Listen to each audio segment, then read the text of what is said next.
우리에게 주신 은혜대로 받은 은사가 각각 다르니 혹 예언이면 믿음의 분수대로, 혹 섬기는 일이면 섬기는 일로, 혹 가르치는 자면 가르치는 일로, 혹 위로하는 자면 위로하는 일로, 구제하는 자는 성실함으로, 다스리는 자는 부지런함으로, 긍휼을 베푸는 자는 즐거움으로 할 것이니라. 아멘. 로마서 12장 6절에서 8절까지 말씀. 이번 주는 로마서 12장에 나오는 은사에 대해서 계속 살펴보고 있는데요. 성도님들, 우리에게 은사가 왜 필요하다라고 했습니까?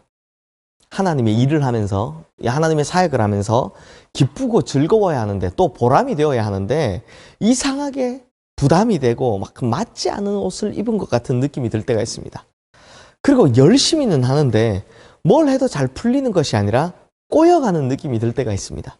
왜 그렇습니까? 바로 은사에 맞게 사역을 선택하지 않아서입니다. 그래서 그 사역의 필요에 따라 하나님께서 주시는 은사가 필요하다라고 말씀드렸습니다. 그런 면에서 은사라는 것은 정말 제대로 알아야 하고 제대로 받아야 하는 것이죠.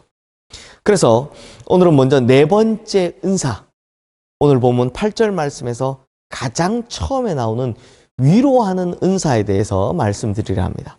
그런데 이 위로하다라는 말 있잖아요. 예전 성경에 보면 권위하다라고 번역이 되어 있었습니다. 이 단어가 헬라어로 파라칼레오라고 하는데, 이 단어가요, 좀 정확한 뜻으로 번역하는 것이 쉽지는 않습니다.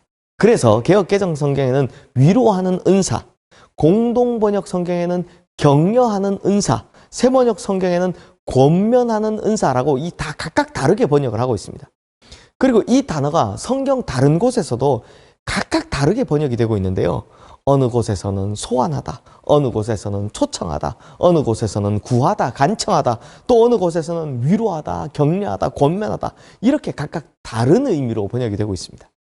그런데 성도님들, 혹시 파라클레토스가 무슨 단어인지 혹시 기억하십니까? 파라클레토스는요, 요한복음에 나오는 바로 보혜사 성령님을 뜻하는 단어입니다. 파라클레토스, 파라칼레오, 뭔가 어딘가 비슷하지 않습니까? 실제로 이 고전 헬라어 용법이라는 책을 보면 이 두 단어의 뜻은요, 파라, 그러니까 누구 곁에, 누구 옆에, 칼레오 혹은 클레토스, 두 단어가 뜻이 똑같습니다. 부르다, 부르심을 입다라는 뜻으로 이 두 단어의 뜻이 결국은 똑같다라는 겁니다. 즉 위로하는 은사 혹은 권면하는 은사, 격려하는 은사라고 번역된 이게요, 바로 성령님을 뜻하는 단어와 똑같다라는 겁니다. 무슨 말이냐? 성령님께서 하시는 사역과 가장 닮은 은사가 바로 이 위로하는 은사, 권면하는 은사, 격려하는 은사다라는 것입니다. 그래서인지 낙심한 사람들은요, 이런 위로하는 은사를 가지신 분을 만나면 막 힘이 나기 시작합니다. 정말 죽겠다, 죽고 싶다, 힘들어 못 살겠다 라고 하던 사람이 이 은사를 가지신 분들을 만나서 대화하면 막 새로운 힘이 생깁니다. 왜 그렇습니까? 성령님을 닮은 위로하는 은사가 있기 때문입니다. 아주 특별한 은사죠. 그런데 어떤 성도님들은 반대로요, 위로하는 은사, 격려하는 은사가 아니라 낭망시키는 재주를 가지시는 분들이 계십니다. 이런 분들과 함께 신방 가면 이런 일이 벌어집니다. 누군가가 몸 어디에 그리 심각한 것 같지는 않지만 종양이 생겼다라고, 그래서 조직 검사를 했는데 검사 결과를 기다리고 있다라고 하면 보통의 정상적인 분들은 괜찮을 겁니다. 걱정하지 마세요. 하나님께서 지켜주실 겁니다. 염려하지 마세요.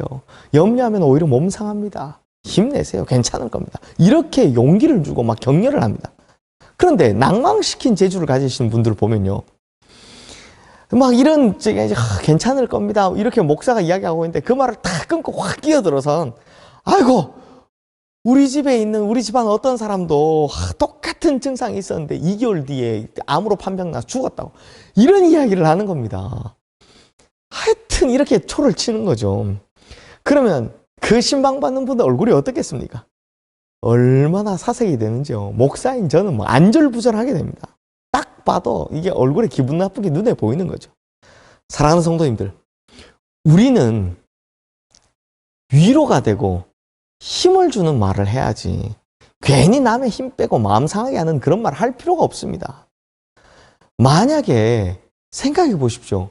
우리가 잘못한 것들마다 성령님께서 오셔서 잔소리를 한다면 여기서 예수 믿을 분들이 얼마나 되겠습니까? 그러므로 우리는 성령님처럼 성령님을 가장 닮은 사역, 바로 이 위로하는 은사로 위로하며 살아야 한다는 겁니다. 낭망시키는 게 아니라 격려하고 힘을 북돋워줘야 한다는 겁니다. 그러므로 우리는 날마다 매 순간마다 내 한마디의 말을 통해서, 내 말 한마디를 통해서 상대방이 힘을 얻을 것인가 아니면 낙심할 것인가를 잘 분별하며 살아야 한다는 겁니다. 그러므로 우리 시흥의 모든 성도님들은 성령님 닮은 위로의 은사를 받으시기를, 성령님의 사람답게 성령님 닮은 이 위로하는 은사를 받으시기를 주님의 이름으로 축원합니다. 기도하겠습니다.